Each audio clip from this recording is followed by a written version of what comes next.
ಟೈಮೇ ಕೊಡ್ಲಿಲ್ಲ ಅಂತಿದ್ರು ಮಾತಾಡಿಸ್ತೀನಿ. ಅದಕ್ಕಿಂತ ಮುಂಚೆ ಆ ಕುಟುಂಬ ಇವತ್ತು ನಮ್ಮ ಜೊತೆ ಸ್ಟುಡಿಯೋದಲ್ಲಿದೆ, ಅವ್ರನ್ನ ಮಾತಾಡಿಸ್ಬಿಡ್ತೀನಿ. ಸರ್ ತಮ್ಮ ಹೆಸರು ಹೇಳಿ. ಓಕೆ ಮೇಡಮ್, ನಿಮ್ದು? ಓಕೆ, ನೀವು ಇಷ್ಟು ಜನ ಒಂದೇ ಕಾರಲ್ಲಿ ಹೋಗ್ತಾ ಇದ್ರೆ ಏನಾಯ್ತು ಅಲ್ಲಿ? ಮೇಡಮ್ ಇವ್ರು ಕಾರಲ್ಲಿ ಹೋಗ್ತಿದ್ರು, ನಮ್ಮ ತಂದೆ ಇನ್ಸಿಡೆಂಟ್ ಇರಲಿಲ್ಲ, ಇವರಿಬ್ರು ಜೊತೆಲಿದ್ರು. ಏನಾಯ್ತು? ನಾವು ಬರ್ಬೇಕಾದ್ರೆ ಹಿರೇಹಳ್ಳಿ ಹತ್ರ ಸ್ವಲ್ಪ ರೋಡ್ ಡ್ಯಾಮೇಜ್ ಆಗಿದೆ, ಸೊ ಟ್ರಾಫಿಕ್ ತರ ಆಗಿತ್ತು. ಅಲ್ಲಿ ಬರ್ಬೇಕಾದ್ರೆ ನಮ್ ಕಾರ್ ಮಧ್ಯಕ್ಕಿತ್ತು, ರೈಟ್ ಸೈಡ್ ಅಲ್ಲಿ ಒಂದು ಲಾರಿ ಇತ್ತು, ಲೆಫ್ಟ್ ಸೈಡ್ ಇವ್ರು ಬಂದ್ರು. ಅವ್ರ ಕಾರು ಅರ್ಧ ರೋಡಲ್ಲಿ ಇತ್ತು, ಅರ್ಧ ಸ್ವಲ್ಪ ರೋಡ್ ಆಫ್ ಇತ್ತು, ಕೆಳಗಡೆ ಇತ್ತು. ಅವ್ರು ನುಗ್ಗಕ್ ಬಂದ್ರು ನಮ್ಗೆ. ನಮ್ಮಣ್ಣ ಅಂದ್ರು ಸರಿಯಾಗಿ ನೋಡ್ಕೊಂಡು ಹೋಗಿ ಅಂತ, ಡ್ರೈವರ್ ಓಡಿಸಿದ್ರಲ್ಲ ನಮ್ಮಣ್ಣ ಅವರು, ಅವ್ರು ಹಂಗಂದ್ರು.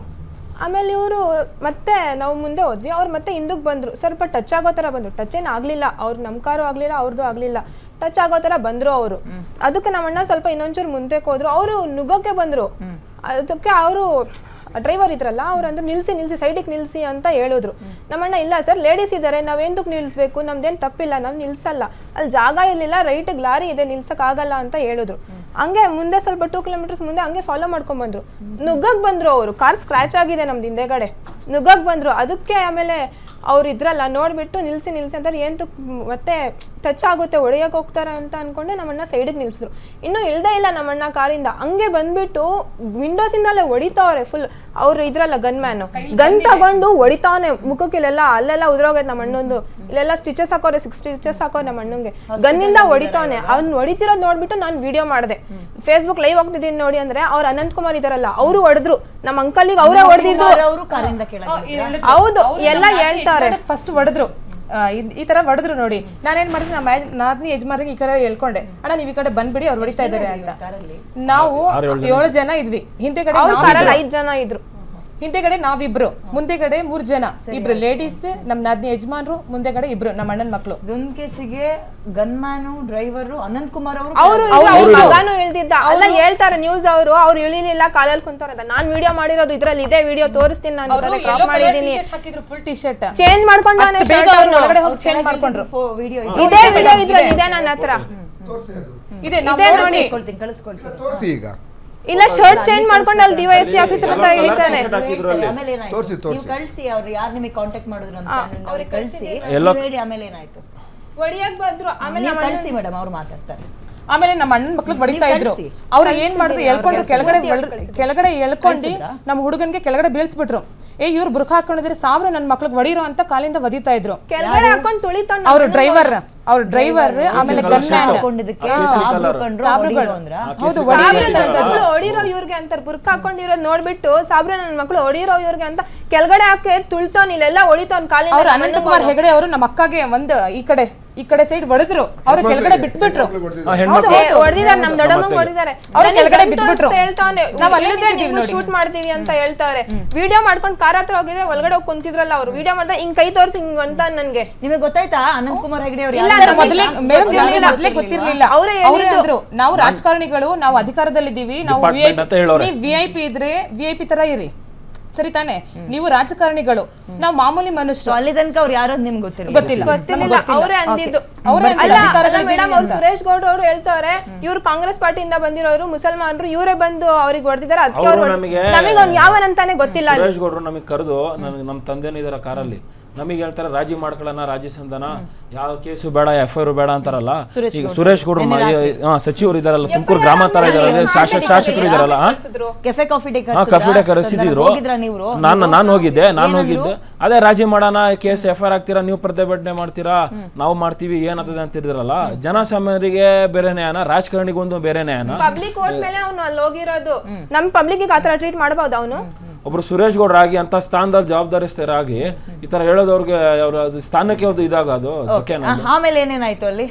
ನಾನ್ ಕಾಲ್ ಮಾಡಿದೆ, ಪೊಲೀಸ್ ಅವ್ರಿಗೆ ಕಾಲ್ ಮಾಡಿದೆ, ನಮ್ ಡ್ಯಾಡಿ ಅವ್ರಿಗೆಲ್ಲ ಕಾಲ್ ಮಾಡಿದೆ. ಅವ್ರು ಬಂದ್ರು, ವಿಡಿಯೋ ಮಾಡ್ತಿರೋದ್ ನೋಡ್ಬಿಟ್ಟು ಹಿಂಗಂತ, ಇಳಿರಿ ಕೆಳಗಡೆ, ನಿಮಗೆ ಹೊಡಿತೀನಿ, ಗನ್ ಶೂಟ್ ಮಾಡ್ತೀನಿ ಅಂತ ನಮ್ ದೊಡ್ಡಮ್ಮಂಗ್ ತಲೆಗೆ ಹೊಡೆದವನ, ಕೆಳಗಡೆ ಬೀಳ್ಸನ್ ಕಾರಿಂದ. ಯಾರು?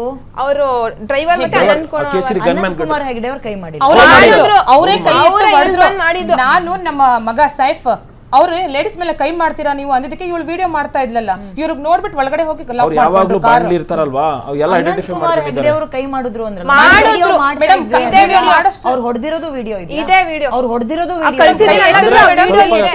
ಸ್ವಲ್ಪ ಕಾಣಲ್ಲ ಅದು. ಅಲ್ಲ ಪರವಾಗಿಲ್ಲ, ಅನಂತ್ ಕುಮಾರ್ ಹೆಗ್ಡೆ ಅವ್ರು ಹೊಡೆದಿರೋ ವಿಡಿಯೋ ಇದೆ ನಿಮ್ಮ ಹತ್ರ. ನಮ್ಮ ಅಕ್ಕ ಮೇಲೆ ಮಾತಾಡಿ ಎದ್ದಿದ್ದಾರೆ. ಅಬ್ದುಲ್ ರಜಾಕ್ ಮುಸ್ಲಿಂ ಮುಖಂಡರು ಮತ್ತೊಬ್ರು ನಮ್ಮ ಜೊತೆ ಜಾಯಿನ್ ಆಗ್ತಾ ಇದ್ದಾರೆ. ನಮಸ್ತೆ ರಜಾಕ್ ಅವ್ರಿಗೆ, ನನ್ನ ಧ್ವನಿ ಕೇಳಿಸ್ತಾ ಇದೆ ಅನ್ಕೊಳ್ತೀನಿ. ಕೇಳಿಸ್ತಾ ಇದೆ ವಿದ್ಯಾ, ಹೇಳಿ. ಏನ್ ಅನ್ನಿಸ್ತು ಇದೆಲ್ಲ ಕೇಳಿಸ್ಕೊಂಡ್ಮೇಲೆ ರಜಾಕ್ ಅವ್ರಿಗೆ? ಆಕ್ಸಿಡೆಂಟ್ ಅನ್ನಿಸ್ತಾ ಇದೆಯಾ ಅಥವಾ ಬೇರೆ ಏನಾದ್ರು ಹೇಳ್ಬೇಕು ಅನ್ನಿಸ್ತಾ ಇದೆಯಾ ಈ ಸಂದರ್ಭಕ್ಕೆ?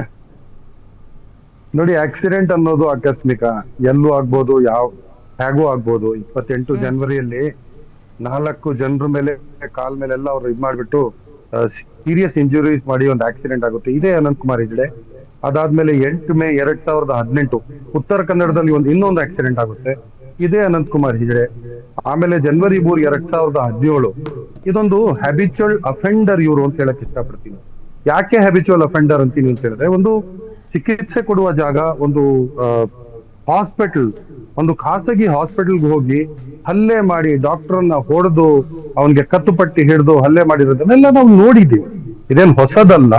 ಈ ತರ ಗೂಂಡಾಗಳಿಗೆ ಬಿಜೆಪಿ ಟಿಕೆಟ್ ಕೊಟ್ಟು ಸಂಸದ ಮಾಡಿ ಆ ಹೆಡ್ ವೇಟ್ ಅನ್ನ ಇಟ್ಕೊಂಡು, ಆ ಗೌರವವನ್ನ ಇಟ್ಕೊಂಡು, ಆ ಸ್ಥಾನದ ಮಾನವನ್ನ ಇಟ್ಕೊಂಡು ನಡೆದಿದ್ದಿದ್ರೆ ಇವತ್ತು ಇದ್ ನೋಡಕ್ ಬರ್ತಿರ್ಲಿಲ್ಲ. ಅವನೊಬ್ಬ ಗುಂಡ ಚೇಂಜ್ ಆಗೋ ಚಾನ್ಸಸ್ಸೇ ಇಲ್ಲ. ಏನೋ ಮೋದಿ ಅಲೆಯಲ್ಲಿ 2014ರಲ್ಲಿ ಒಂದು MP ಟಿಕೆಟ್ ಅನ್ನ ಕೊಟ್ಬಿಟ್ಟು MP ಆಗಿ ಅದನ್ನ ಉಳಿಸ್ಕೊಳಕ್ಕಾಗಿಲ್ಲ. ಬಿಜೆಪಿ ಅರ್ಥ ಮಾಡ್ಕೊಂಡು ಟಿಕೆಟ್ ಹಿಂಪಡೀತು. ಇವತ್ತಿಗೂ ಕೂಡ ಅದೇ ಅಹಂಕಾರದಿಂದ ನಾನು ಒಂದು MP ತರನೇ ನಡ್ಕೊಳ್ತೀನಿ ಅಂತ ಹೇಳಿದ್ರೆ ಅದಕ್ಕೊಂದು ಕಾನೂನು ಅನ್ನೋದಿದೆ. ಕಾನೂನಿಗೆ ಕಿಮ್ಮತ್ತು ಬೇಡವಾ? ಅವನು ಹಲ್ಲು ಕಿತ್ತೋಗೋ ತರ ಹೊಡಿಯೋದು, ಇದು ಯಾವ ನ್ಯಾಯ? ಆಯ್ತಪ್ಪ, ರೋಡಲ್ಲಿ ಏನೋ ಒಂದು ಆಕಸ್ಮಿಕ ಆಗುತ್ತೆ, ಯಾರೋ ಓವರ್ಟೇಕ್ ಮಾಡ್ತಾರೆ, ನಾವು ಓವರ್ಟೇಕ್ ಮಾಡ್ತೀವಿ, ಗಾಡಿಗಳು ಟಚ್ ಆಗ್ಬಿಡುತ್ತೆ.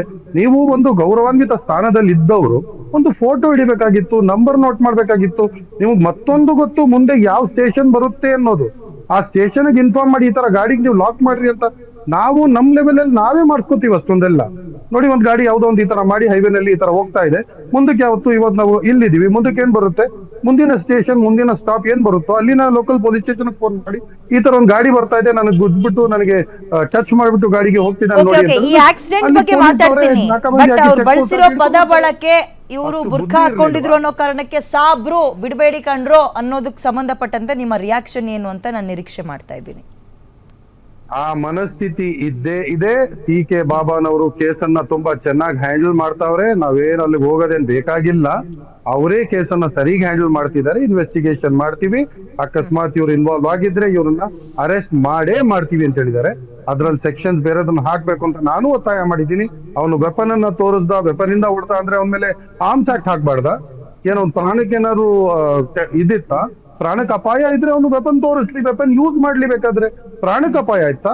ಯಾವ್ದೋ ಒಂದ್ ಗಾಡಿಗೆ ನೀವು ಬಂದ್ಬಿಟ್ಟು ಅಡ್ಡ ಹಾಕ್ಬಿಟ್ಟು ಅವ್ರನ್ನ ಗಾಡಿಯಿಂದ ಎಳೆದ್ಬಿಟ್ಟು ನೀವು ಹೊಡೆದು ಬಿಟ್ಟು ನಮ್ ಪ್ರಾಣಕ್ಕೆ ಅಪಾಯ ಇದೆ ಅಂತ ಗನ್ ತೋರಿಸ್ತೀರಾ? ಇದೇನು ಗೂಬೆ ಕೂತಿದ್ಯಾ ಪೊಲೀಸ್ನವ್ರ ತಲೆ ಮೇಲೆ? ಕರೆಕ್ಟ್ ಆಗಿ ಅದನ್ನ ಪರಿಶೀಲಿಸ್ಬೇಕು, ಅದ್ರ ಮೇಲೆ ತನಿಖೆ ನಡಿಬೇಕು, ಆರ್ಮ್ಸ್ ಆಕ್ಟ್ ಅಲ್ಲಿ ಬುಕ್ ಮಾಡ್ಬೇಕು, ಇವ್ರಿಗೆ ಅಟೆಂಪ್ಟ್ ಟು ಮರ್ಡರ್ ಕೇಸಲ್ಲಿ ಬುಕ್ ಮಾಡ್ಲೇಬೇಕು ಅಂತ ನನ್ನ ಒತ್ತಾಯ. ನಾನು ಕಾಯ್ತಾ ಇದ್ದೀನಿ. ಆಗಿದೆ ಒಂದು 4 ಸೆಕ್ಷನ್ಸ್ ಮೇಲೆ FIR ಆಗಿದೆ, ಕಾಯ್ತಾ ಇದ್ದೀನಿ, ಇನ್ನ ನೋಡೋಣ ಅಂತ ಹೇಳ್ಬಿಟ್ಟು. ಇದಕ್ಕೆ ಹಿಂದೂ ಮುಸ್ಲಿಂ ಟರ್ನ್ ತಗೋಬರೋದು ಬೇಡ ಅಂತ ಹೇಳ್ಬಿಟ್ಟು ಬಿಜೆಪಿಯವರು ಹೊರಟಿರೋದು ಇವಾಗ. ಇದಕ್ಕೆ ಹಿಂದೂ ಮುಸ್ಲಿಂ ಟರ್ನ್ ಕೊಡಬೇಡಿ, ಇದು ಹಿಂದೂ ಮುಸ್ಲಿಂ ಏನಿಲ್ಲ, ಕೇವಲ ಒಂದು ಆಕ್ಸಿಡೆಂಟ್ ಅಂತ.